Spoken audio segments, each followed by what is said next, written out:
This is a robbery! Everybody down! Go ahead up!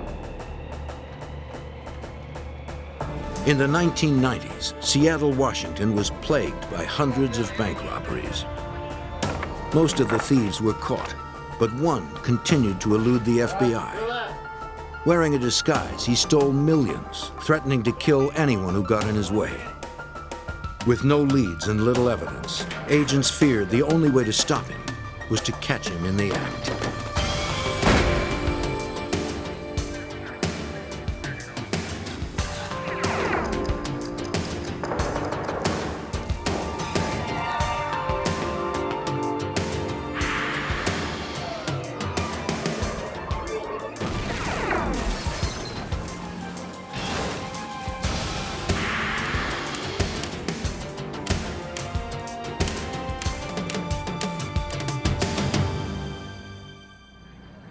Every bank teller's worst fear is to stare down the barrel of a robber's gun. Banks use a variety of devices to discourage would-be robbers. Security cameras, silent alarms, and exploding die packs. But when an elusive bank robber targeted Seattle's banks, none of these precautions were effective. I'm Jim Kallstrom, former head of the FBI's New York office. It would take cunning, precision, and patience to capture a master of disguise the FBI knew only as Hollywood.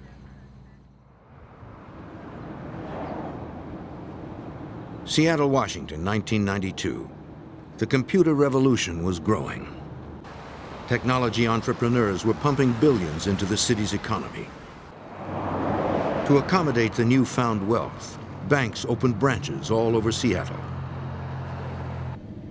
But neighborhood convenience also meant more opportunity for theft.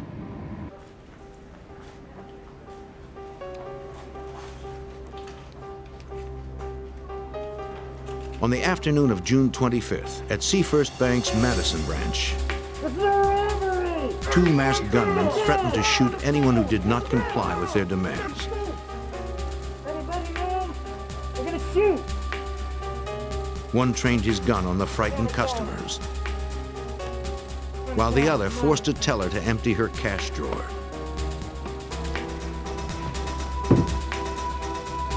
Stay down!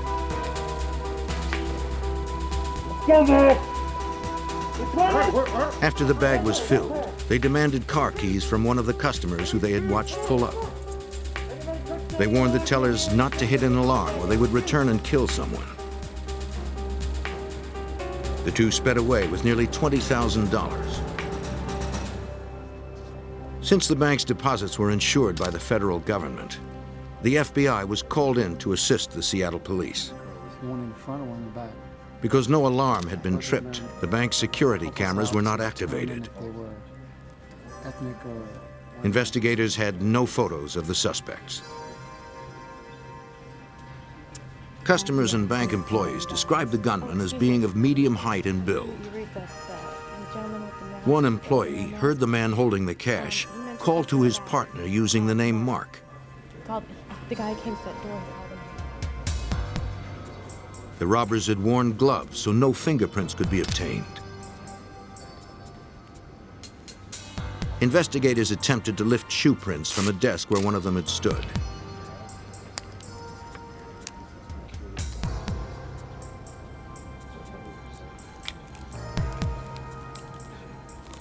Partial treads were recovered, which investigators believed were made by sneakers. Agents recorded the license plate number of the customer's stolen car, a Cadillac sedan. Hours later, the stolen Cadillac was discovered abandoned in a neighborhood close to the bank.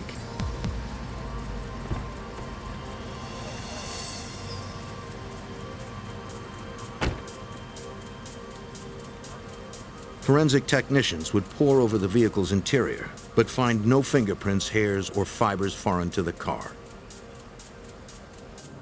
7 weeks passed with no leads.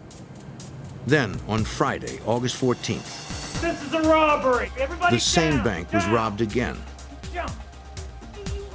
Though the thief struck alone wearing a new disguise, one of the tellers believed it was the same man. He appeared to be wearing theatrical makeup. We didn't trip off any alarms. Fill that up.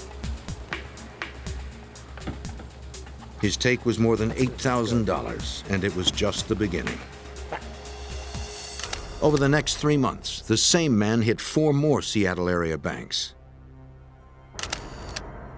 Each time, a solo gunman wearing theater makeup, a hat, and dark sunglasses was responsible.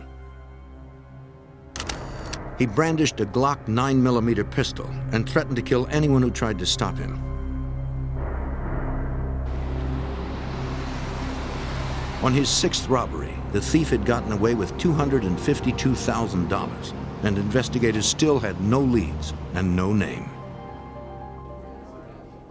Special Agent Sean Johnson of the FBI's Seattle field office began tracking this master of disguise, who had come to be known as Hollywood. It's much easier to coin a name for somebody than to call him tall white male in a blue hat. So with this person in particular, he wore, once again, this elaborate facial disguise, makeup. So somewhere along the line, somebody started calling him Hollywood because of that, and that name stuck with him. Hollywood had gone silent since he'd robbed Seafirst Bank's Hawthorne branch in northeast Seattle.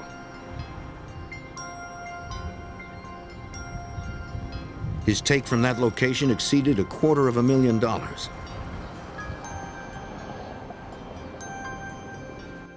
To date, Hollywood had grabbed over $320,000 from Seattle area banks. Authorities had recovered none of the stolen cash, and they still had no clues to his identity. As the months passed, investigators wondered if he had quit or moved on to another city.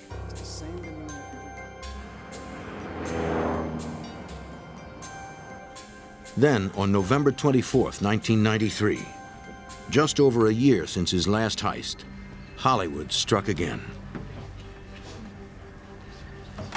Brandishing his trademark Glock pistol, Hollywood herded the customers together. Don't move. Money on the counter.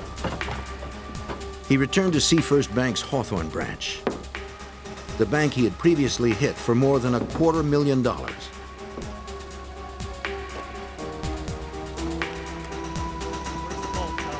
He asked for the reserve cash.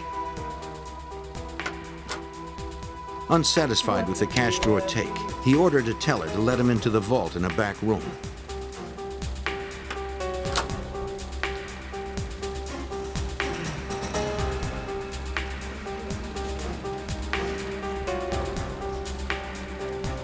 Hollywood emerged with nearly $100,000. Again, he threatened to kill anyone who hit an alarm. No one disobeyed his orders.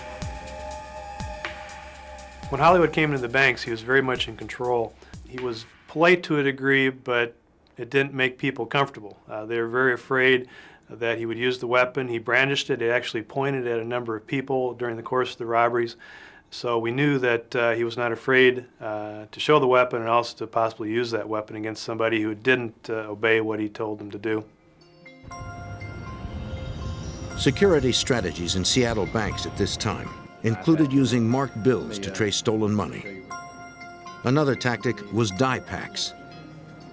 Hidden inside a stack of bills, the packs contain red dye and an electronic charge. The pack detonates and stains a thief when he crosses sensors at the bank's exit. Silent alarms made it possible for tellers to call the police without alerting the robbers. Video cameras monitored every corner of the bank. So far, Hollywood had somehow managed to defeat all these measures. July 13th, 1994. Hollywood attacked his 10th bank in 2 years. He used a stun gun to threaten bank employees. A teller risked her life pushing a silent alarm. 275 North Independence, Westlake Bank and Trust, robbery in progress. Hollywood looted the cash drawer, unaware that patrol units were racing to the scene. Shut up and don't touch any buttons!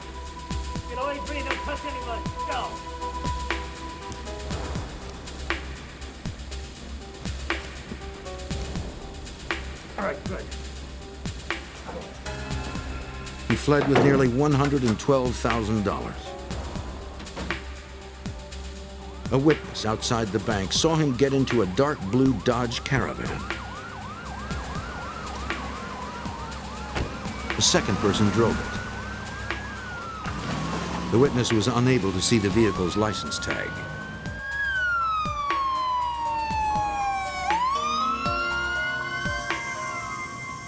After police secured the scene, another bank employee arrived for work. Oh, very good, thank you. Just tell me what you saw. He told police about an incident on the previous day. The employee noticed a man taking notes in front of the bank, standing next to a blue Dodge Caravan.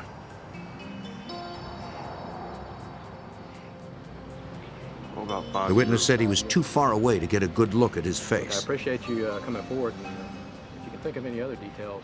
To Agent Johnson, it appeared that Hollywood studied the locations before striking.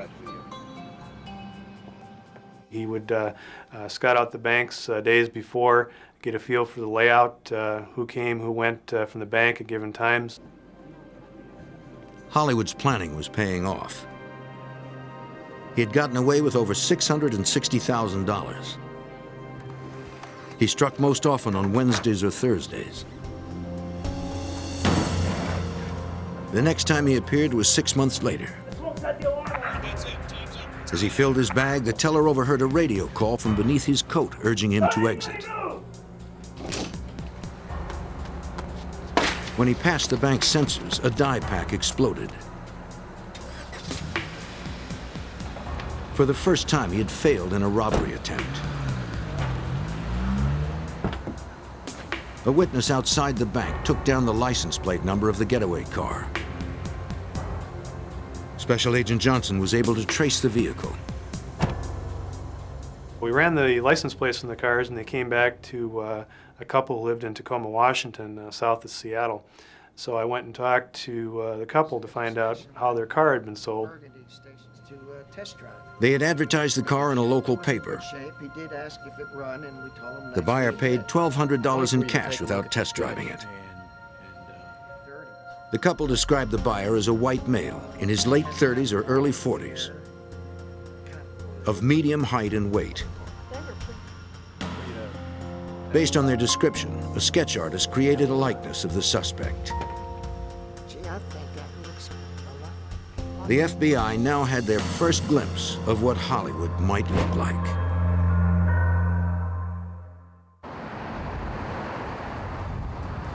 By the spring of 1995, a masked Seattle gunman had robbed 12 banks of nearly $1 million and left behind few clues.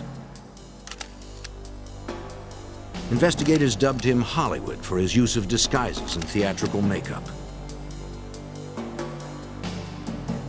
The only lead that agents had was a sketch of what they believed was the face behind the mask.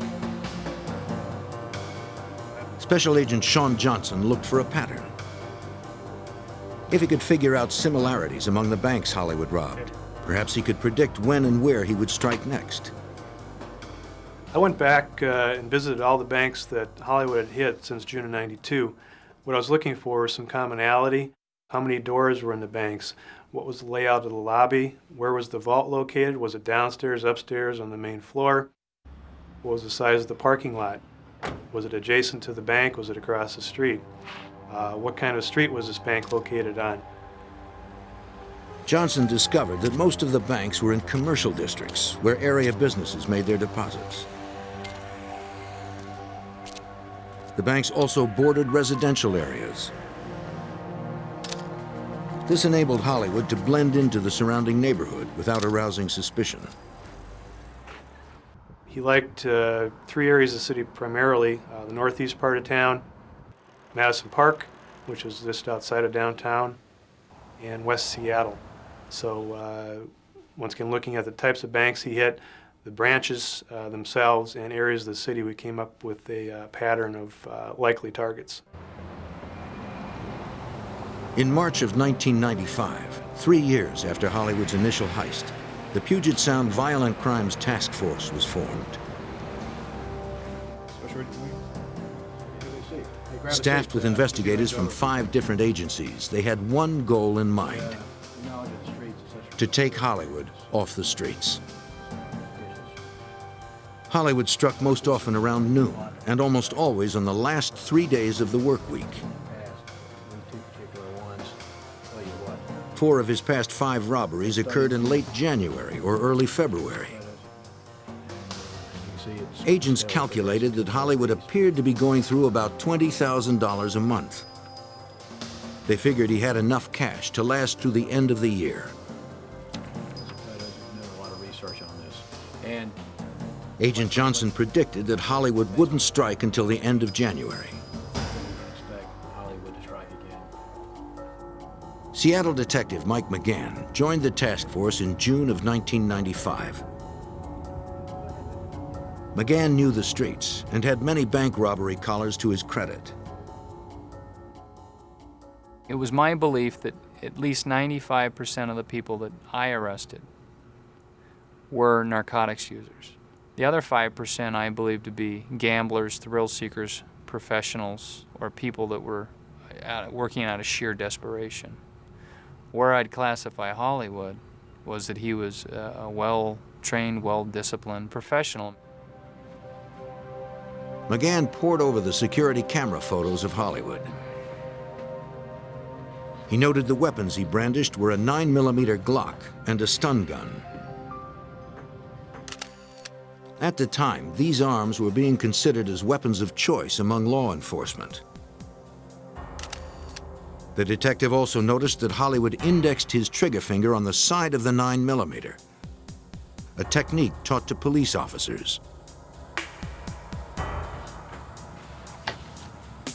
Many of the robberies occurred in the late morning, between 11 a.m. and noon, precisely the time when a shift change for the Seattle police occurred.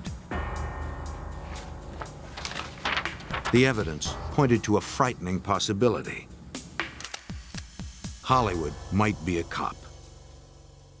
And the reason I thought he was a police officer is he knew so much about how we operated, that he was probably watching us or listening to us.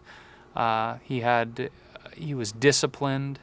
He was in and out of the banks quickly. He moved swiftly. He just knew a lot about the policy procedures of the bank. He knew that the areas that he was hitting in were primarily residential areas that don't have much police presence in them. Then something else caught his eye. He noticed that Hollywood was wearing a radio on his belt. If Hollywood was communicating with a walkie, perhaps police could intercept the transmission. The detective contacted an electronics expert known as the Glitch. With his help, McGann hoped to gain an advantage. Rectangle, gray, brown, right. I had sat down with this person and showed him the surveillance photographs of Hollywood and the two-way radio he had, and he was able to determine the frequency most common to those radios that he would work off, and it was 2 different frequencies. The Glitch offered to rig up a scanner in McGann's unmarked car. By eavesdropping on Hollywood, investigators hoped they could pinpoint his whereabouts and catch him in the act. The idea didn't work. Special Agent Johnson was stationed outside a bank in northeast Seattle, monitoring the radio, when Hollywood and an accomplice struck elsewhere. It's about 11:30. I was going to break off about 12 o'clock, and all of a sudden I heard the Seattle Police radio saying we've had a bank robbery, First Interstate Bank, and that was about 2 miles from my location. I heard the physical description. I knew at that point it was Hollywood, and he had come back on one of those 3 days I predicted a year before, and we just missed him. A bystander outside the bank got the license number. Like his first robbery, the getaway car was found in a neighborhood near the bank. The FBI traced the car back to its owner, who said he had sold it to a man for cash a few weeks earlier. I had the owner come up and look at the vehicle, and I said, "Is there anything different about this car from when you sold it?" And he said, "Sure." Overall condition of your engine compartment here, is anything The owner noticed the car had a new battery. different here? You notice any difference? I was about to say. Agents found that the car had been wiped down inside and out. The owner also noticed that 2 of the tires had been replaced with newer ones. So I went to trace the tires, found out they'd been bought in Tacoma, Washington. The battery was bought at a Sears store in Tacoma about 2 days after the car was purchased. So I knew at that point that these people, whether it was Hollywood and or his partners, were in the area at least 2 months before the robberies. Working with a sketch artist, the owner described the buyer. Investigators now had 2 composite sketches, but they were still no closer to catching Hollywood. Supervisory Special Agent Ellen Glasser was brought in to head the task force. She made the decision to go on the offensive. It's one thing to put pen to paper and to put your thought processes at work and try to solve a case. It's another when you take a proactive posture in an investigation, knowing that you might get into a confrontation with somebody like Hollywood. The supervisor realized that a more aggressive stance would place her agents in greater peril. Hollywood had repeatedly threatened to kill anyone who tried to stop him. We knew he had a propensity for violence and figured that if he was going to these elaborate means to disguise himself to plan the robberies, that he probably would not necessarily give up easily as most others did. And we were concerned about safety of law enforcement and safety of customers and employees of the banks. Okay, he's taking a lot of More personnel were assigned to specific areas of the city, targeting the banks hit most often by Hollywood. So he came up with a game plan saying, okay, we're going to be out on the streets on Wednesdays, Thursdays, and Fridays between these periods of time, knowing full well that greed would probably take the better part of Hollywood and he would come back and rob another bank, even with the amount of money he'd already taken. On May 22, 1996, despite the increased presence of law enforcement, Hollywood hit the First Interstate Bank in the affluent suburb of Madison Park. It was his 14th known robbery. To generate leads, agents reached out to the community. We increased the reward to $50,000 that we were offering in the community for tips. We didn't want to have the media work against us. Now, we didn't want to glamorize Hollywood and cause copycat bank robbers to go out and rob banks. But we also felt that we needed the public. Agents saturated Madison Park with hundreds of wanted flyers.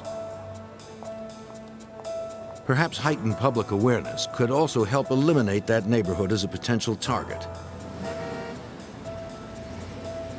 Then, law enforcement could increase manpower in the remaining neighborhoods. The campaign yielded nothing. Hollywood had not surfaced in months. They consulted a police profiler to learn how Hollywood might react if and when he was cornered. Could be someone who is familiar or someone who was taken out of. Based on his broad knowledge of violent criminal behavior, the profiler told them that Hollywood would not go quietly. And it was very important for us to hear him say, this guy is going to resist arrest. This guy will not want to go into custody. This guy will fight you. This guy is dangerous. Authorities could only guess when and where Hollywood would strike next, and if his gun would remain silent. For almost 4 years, Hollywood had threatened to shoot anyone who got in his way. Agents were convinced that if he was challenged, the masked gunman would shoot to kill. By 1996, a masked gunman known only as Hollywood had robbed 14 Seattle banks. Trip off any alarms. He threatened to kill dozens of people for his take of $1.2 million over 4 years. Though Hollywood had not fired his weapon, agents believed that if confronted, he would kill. Supervisory Special Agent Ellen Glasser showed the task force a videotape of what could happen if they were not prepared.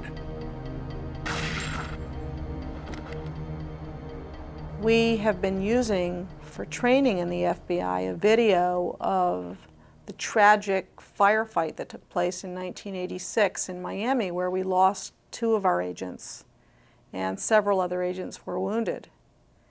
What they were doing that day is they were on a surveillance for 2 dangerous bank robbery suspects. So there were some obvious parallels to what we were doing.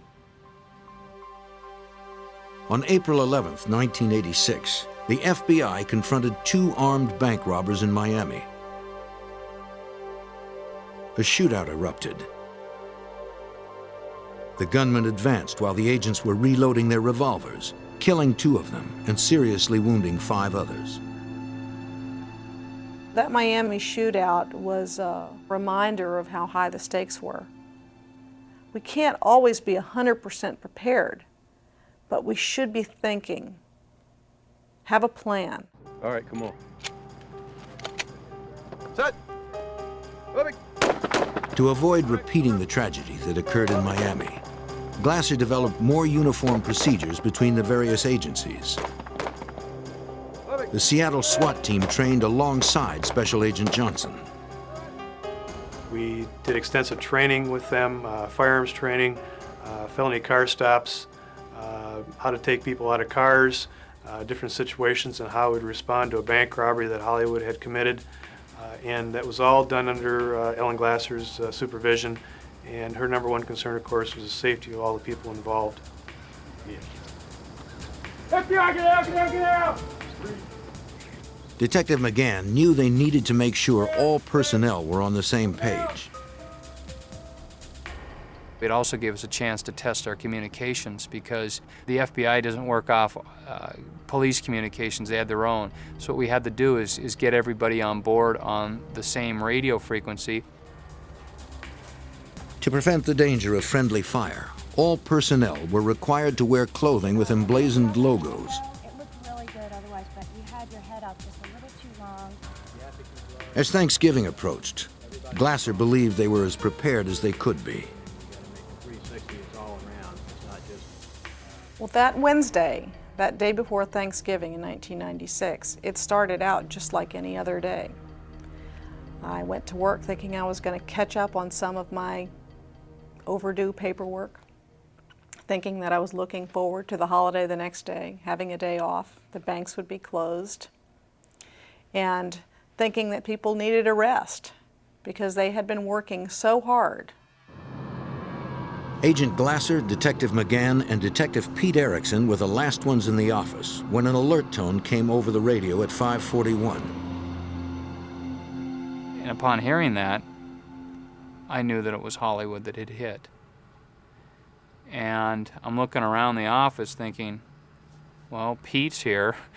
And I looked at him and said, do you want to go? He goes, oh yeah, let's go. And Ellen saw me run down the hall and she's yelling, Mike, what's going on? I said, Hollywood hit, do you want to go? She goes, yes. So she grabbed her coat and we all left the task force office. And my car was parked right outside the front door. We ran down and turned on the lights and the siren and put the light on the roof and away we went.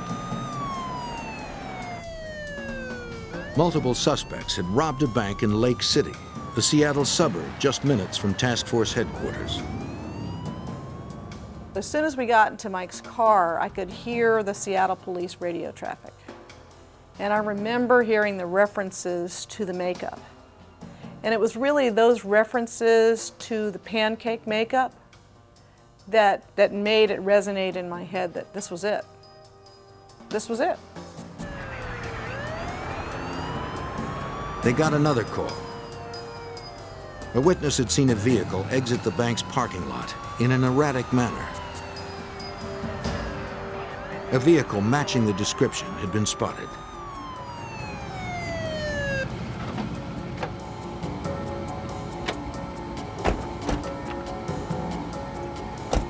Police believed they had found the getaway car.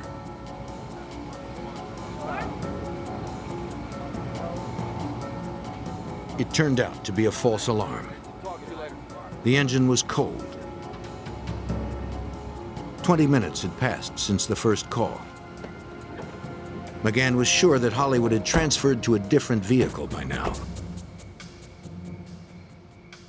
He would need a place to change. He would need a place to take that makeup off, that wig off, to change his clothing, to put the weapons, put the weapons away, or the money. The getaway car there would most likely be a van. Detective McGann continued to cruise the side streets in the residential area near the bank. From past robberies, McGann and Agent Glasser knew this was where he would most likely change vehicles. Some units were responding to one location, and Mike was saying, that's not him, that's not him. He'd patrolled in these streets. He'd grown up in Seattle. He knew every nook and cranny of the town in that area. After several minutes of crisscrossing the main roads, they pulled up behind a white van.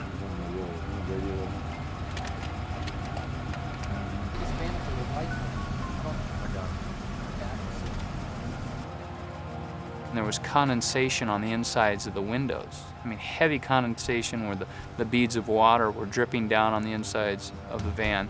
But there were flashlights moving about the van, real quick light, and it had dark windows, tinted windows on it. McGann had a strong suspicion it was Hollywood. They called in to check the plates. The driver of the van ignored the emergency lights and pulled away.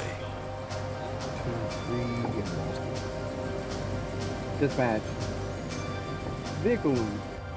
The investigators had no way of knowing how many persons were in the van, or if they had any weapons. If it was Hollywood, they knew at the very least he would be carrying a 9mm Glock.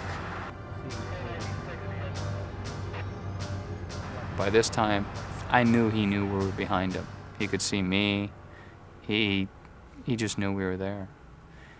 And he drove northbound and slowly came to a stop. They prepared to approach the idling van. Good! When I got out, all I saw was this person holding the rifle at port arms and stepped out from the side and took aim at me with that rifle.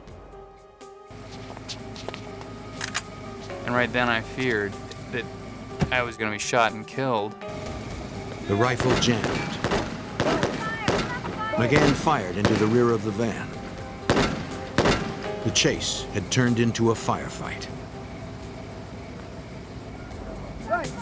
Get in. On the night before Thanksgiving 1996, 3 investigators had just fired at a fleeing van after its driver had attempted to shoot them with a rifle. They believe the van held a man known only as Hollywood, an elusive bank robber. Special Agent Sean Johnson responded to the call for backup. My pager went off. I looked at it and knew immediately there had been a bank robbery. I called the office and was told that Hollywood, based on the description that they had gotten, Hollywood had just robbed a bank, Seafirst Bank, Lake City branch in the north part of town. Still several miles away, Johnson raced to the location.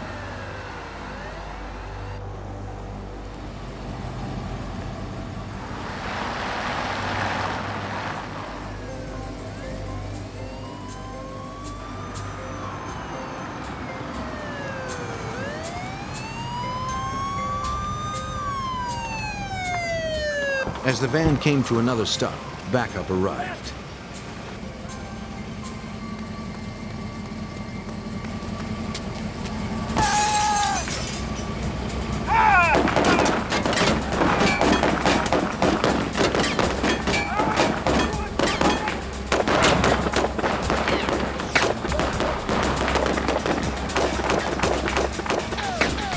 The gunman ducked back into the van and the chase resumed. Special Agent Glasser felt it was a miracle the three of them had survived unharmed.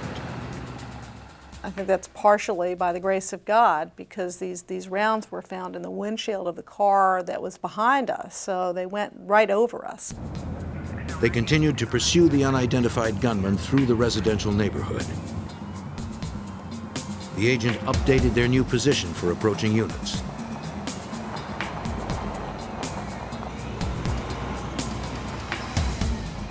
They followed the van until it disappeared around a turn.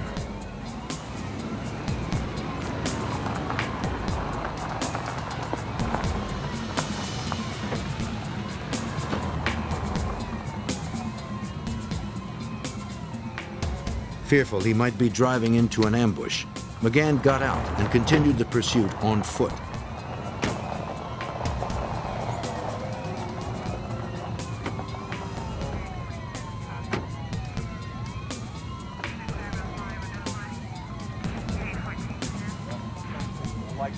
Detective McGann told a canine officer to cover the right side while he moved up on the left. And I'm trying to think, am I doing everything right? I'm alive, there's no bullet holes in me, my coworkers are alive, plenty of help is behind us. And I knew plenty of help was in front of us, coming at us.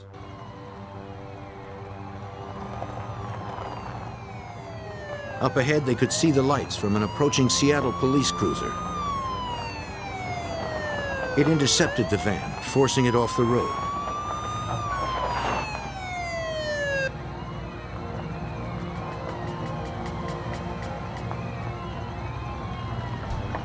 The van had come to rest in the front yard of a house. Investigators still had no idea how many were in the vehicle. Right. Out of the van. Keep your hands where we can see them. Right. Doors are open. The side doors burst open, Go, go. but no one came out. Cover me. Out of the van. Keep your hands out where we can see them. Keep your hands out. 2 men, badly wounded, were pulled from the van.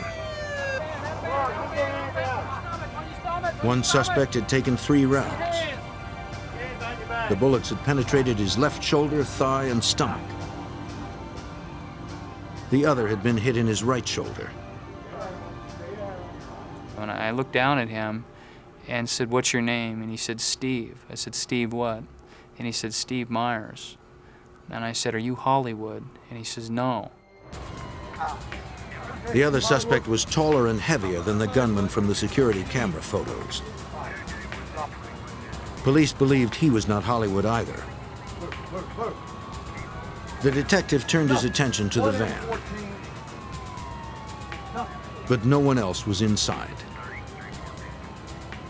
And I'm thinking, where's the third suspect? You're saying the suspect got out. Are you positive? And they're saying, yes, he got out when he saw us. He took off. So I'm thinking, oh my God. Investigators quickly organized a search, both on the ground and in the air.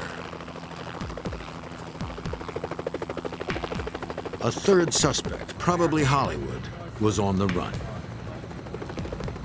Police believed he was armed. They did not know how far he could get if he was wounded. As the search continued, a forensics team processed the van. And in the back of the van, there was a guitar case that had been converted into a gun-carrying case, and a blue nylon bag that had money in it. And it was a big bag of money. The robbers had left behind more than $1 million. They also found pieces of a latex mask, most likely belonging to Hollywood. Scattered around the blood-soaked interior, investigators found an assault rifle, a semi-automatic shotgun, 2 pistols, and several boxes of ammunition. Hollywood's Glock 9mm pistol was nowhere to be found. Could have taken hostage in a house, yeah.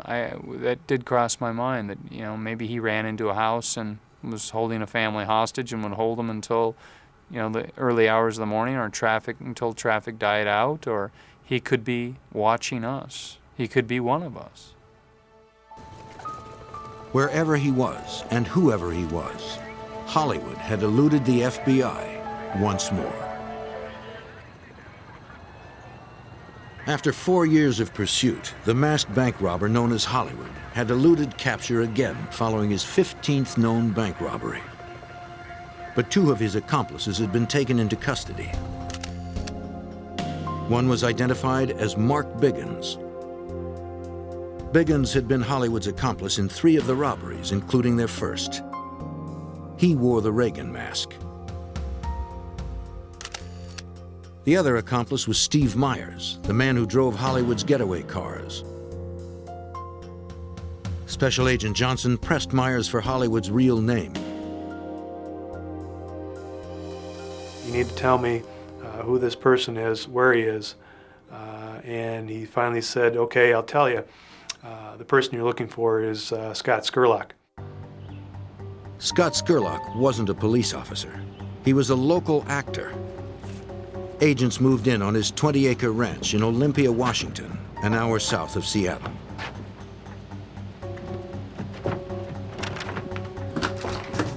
Yeah, search warrant. Clear left. But no one was there. Clear.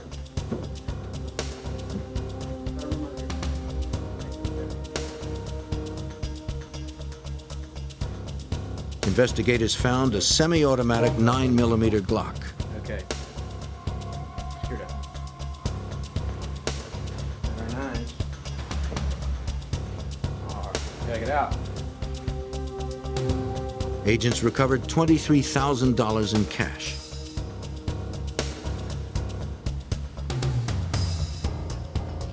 The searchers also found a dozen pairs of canvas athletic shoes, the same kind that Hollywood was reported to have worn in several robberies.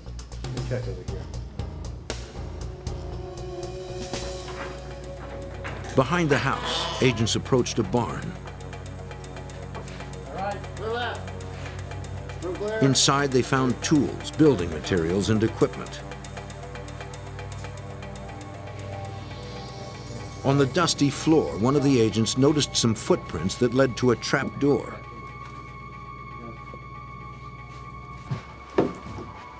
It opened into an underground chamber. See a light switch anywhere? Right here. Agents had no way of knowing if Hollywood was hiding there with a gun. So.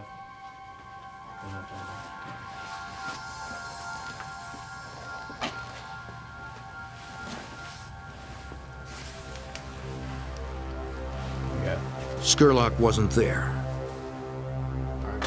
But behind a curtain, they discovered a second room. Lighting switch anywhere? It was a complete makeup studio. The agents also found a photograph of Skurlock without makeup. Is this who we've been looking for? It's gotta be. Is this Hollywood? That's the man. It's gotta be him. Behind the barn, Special Agent Sean Johnson and his team came across a large treehouse. It sat about 60 feet up into the trees. It was built on 7 cedar trees. It consisted of 3 stories. It had numerous ramps that extended out from the treehouse. It was something to behold. Agents searched the treehouse. They found no sign of Skurlock.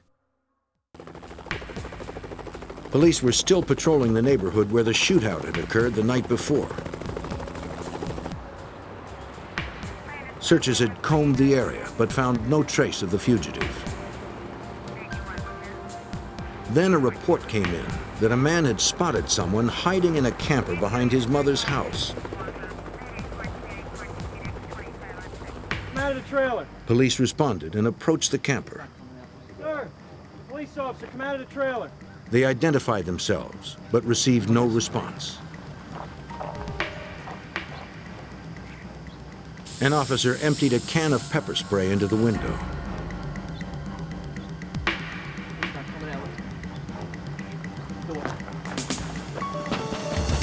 Police, come out of the trailer.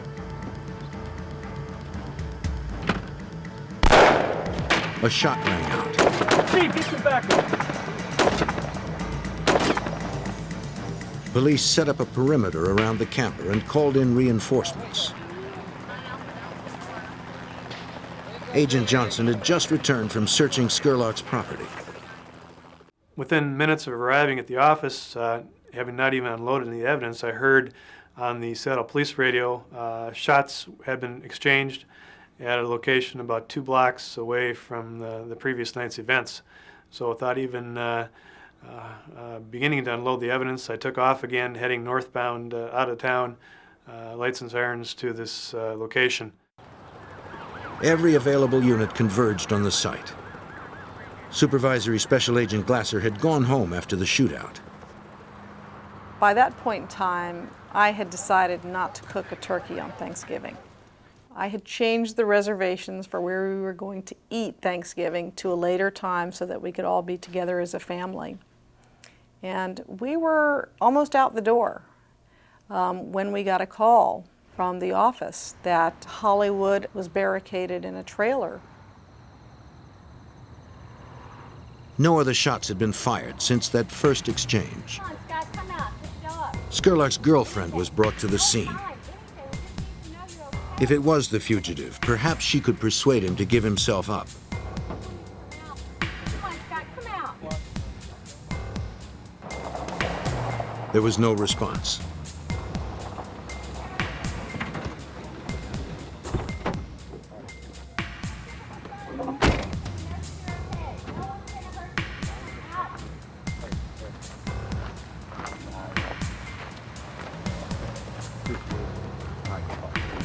Nobody knew for sure who was in the camper.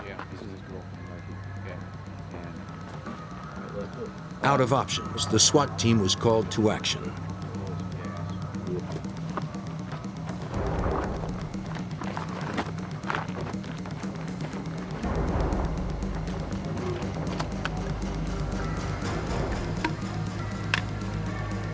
Hoping to flush out the suspect, they fired 2 rounds of tear gas into his refuge.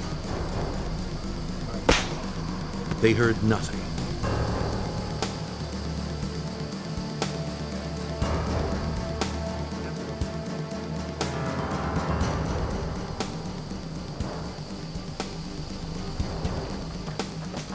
SWAT members entered cautiously. And the initial radio communication from the SWAT team said there's lots of blood, but we see no body.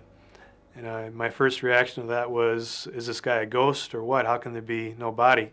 And then just seconds later they say, we've got a body. Through the smoke, a white male could be seen lying lifeless on the floor. A gun near his head.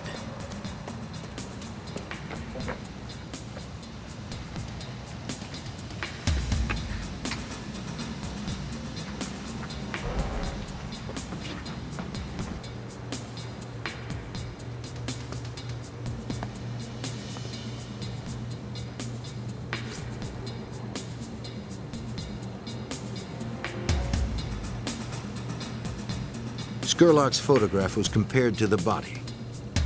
It matched. The coroner later determined that his death had been self-inflicted. Mark Biggins recovered from his wounds. He and Steve Myers pled guilty to bank robbery, assault on a federal officer, and firearms violations. They were sentenced to 21 years in a federal prison. Scott Scurlock had hidden behind a mask for 4.5 years. But when the FBI struck back, the man they called Hollywood found there was no place left to hide.